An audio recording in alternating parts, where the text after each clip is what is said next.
આજ શોધી લો આખું અમદાવાદ, પણ તમને પંજાબીમાં આવો ટેસ્ટ મળે, વાત જ ભૂલી જાઓ.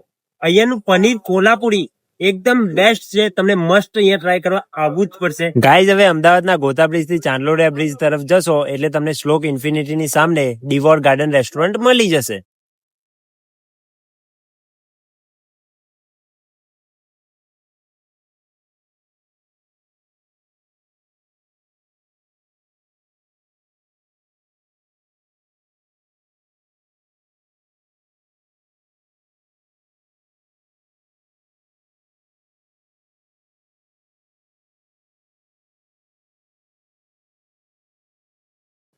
એકદમ જૂના અને જાણીતા આ એરિયામાં અહીંયાનું ચાઇનીઝ તો બહુ ફેમસ છે, તો મસ્ટ ટ્રાય અહીંયાનું ચાઇનીઝ. તો ગાઈઝ, એકવાર જજો, મજા તો પડી જ જવાની છે અને અહીંયાનો ટેસ્ટ પણ જોરદાર છે. ગાઈઝ, વાત કરીએ લોકેશનની અને કોન્ટેક્ટ નંબરની, તો એ તમને સ્ક્રીન પર અને રીલની કેપ્શનમાં મળી જશે, તો પછી પહોંચી જ જજો.